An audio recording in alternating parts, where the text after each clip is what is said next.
안녕하세요. 랜선 선교사 담혜색입니다. 지금부터 저는 3개의 영상에 걸쳐서 한국교회가 잘못 알고 있는 3가지 포인트에 대해서 말씀을 드리려고 합니다. 첫째, 주일은 안식일처럼 지켜야 된다. 둘째, 목사님은 주님의 특별한 종이다. 셋째, 예배당은 거룩한 성전이다. 이 3가지는 사소해 보여도 예수 그리스도의 사역을 부정하고 구약의 유대교로 돌아가는 결과를 초래할 수도 있게 만드는 심각한 오해입니다. 지금부터 살펴보겠습니다. 자, 오늘 살펴볼 내용은 목사님은 특별한 주의 종인가? 라는 부분입니다. 지난번과 마찬가지로 이제 논증의 신빙성을 높이기 위해서 제 의견을 줄이고 어떤 책의 일부 내용을 요약해드리려고 하는데, 오늘 책은 권영진 목사님의 성경 오해에 답하다라는 책입니다. 이 책을 쓰신 목사님이 유명한 기도원 집회에 참석했을 때 이런 장면을 목격했다고 해요. 기도원 원장님이 강사 목사님들을 이렇게 소개한 겁니다. 주의 종님이십니다. 그런데 그날의 메인 강사였던 한 대형교회 목사님이 올라서자 이렇게 외쳤다고 해요. 주의 위대한 대종님이신 땡땡땡 목사님께서 올라오고 계십니다. 사실 제가 유튜브를 하면서도 목사는 주의 종이다 라는 표현을 사용하시는 댓글을 굉장히 여러 번 본 것 같아요. 이제 주의 종이라는 호칭은 원래 구약에서 하나님이 기름 부은 사람들에게 붙여주시는 그런 호칭이었습니다. 제사장이나 선지자 아니면 왕이 주의 종이었죠. 여기서 목사와 이미지가 제일 가까운 게 제사장입니다. 그래서 주의 종이라는 호칭은 제사장과 목사를 겹쳐 보이게 하면서 목사님들을 마치 특별한 성직자 그룹처럼 느껴지게 만듭니다.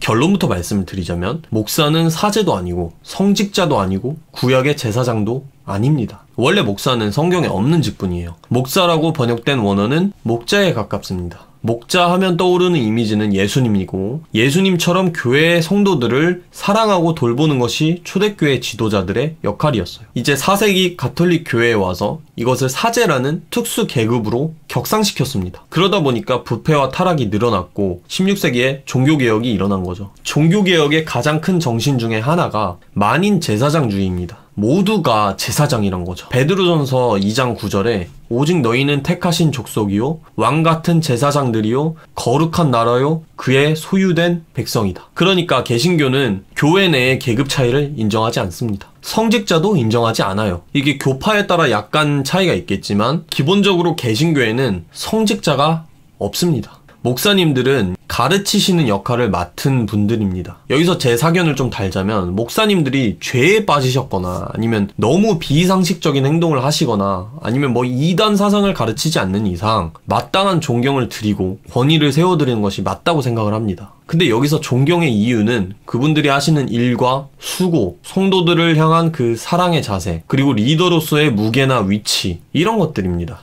이 존경심이 너무 없으면 공동체의 질서가 무너져요. 그런데 목사님들의 존재 자체가 특별해서 존경한다?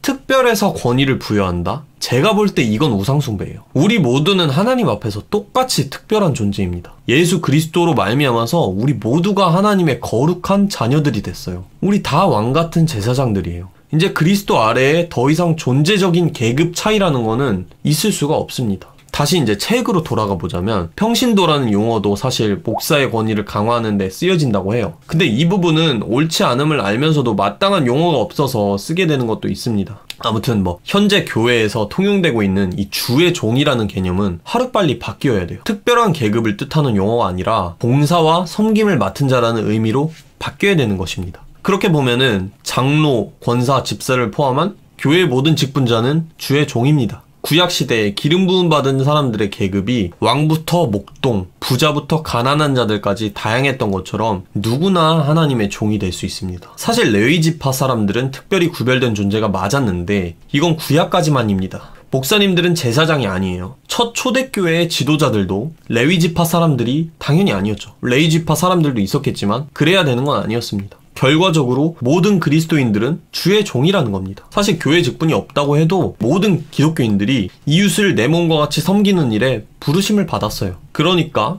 종교개혁의 후예인 우리들이 교회 안에서 위아래를 나누는 것은 부패하고 타락한 일이라는 거죠. 또한 이 책의 저자는 목사님들 뿐만 아니라 일반 성도들도 기억해야 될 것이 있다고 말합니다. 교회를 목사에게만 맡겨놓고 무관심하거나 주일 하루 교회에 출석해서 천국만 약속받으면 된다는 마인드, 그런 마인드로 방임하지는 않았는지 그 무관심이 이 말도 안 되는 주의 종님들이 교회에서 활개치도록 놔둔 것일 수도 있다고 우리에게 도전을 주고 있습니다.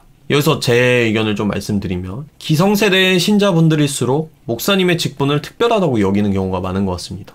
저랑 같은 비슷한 세대의 사람들은 목사님을 섬기는 것까지는 아니어도 목사님들이나 선교사님들은 뭔가 하나님으로부터 특별한 콜링을 받은 사람들이라는 그런 생각을 많이 가지고 있습니다. 거의 모든 신학생들이 이런 콜링 간증을 가지고 있죠. 하지만 기독교인들은 하나님께 부름받은 사람들입니다. 모든 기독교인들이 그래요. 소명은 복음의 옵션이 아니라 복음의 필수 조건입니다. 이거는 신학적인 진술이라기보다는 저의 경험에서 나온 말인데, 복음을 제대로 이해하고 체험한 사람은 소명을 받을 수밖에 없습니다. 이게 디테일하게 너 뭐 해라, 어떤 직업 가져라 이런 건 아니어도 내가 하나님 나라를 위해서 돌멩이라도 나르겠다는 그런 강한 충동을 느낄 수밖에 없어요. 근데 돌멩이 나르는 일이 목사님이 성경 가르치시는 것보다 못한 일일까요? 중심만 잡혀 있다면 어떤 일을 하든 똑같이 중요합니다. 가까운 가족과 친구들을 사랑하고 복음을 전하는 거, 그게 선교고 목회입니다. 어떻게 보면 우리는 모두 각자의 영역에서 선교자와 목회자의 역할을 감당하도록 부름받은 것일 수도 있어요. 그런 의미에서 이걸 보시는 모든 분들이 오늘 맡겨진 자리에서의 목회를 전부 성공하시길 바랍니다. 봐주신 여러분 감사합니다.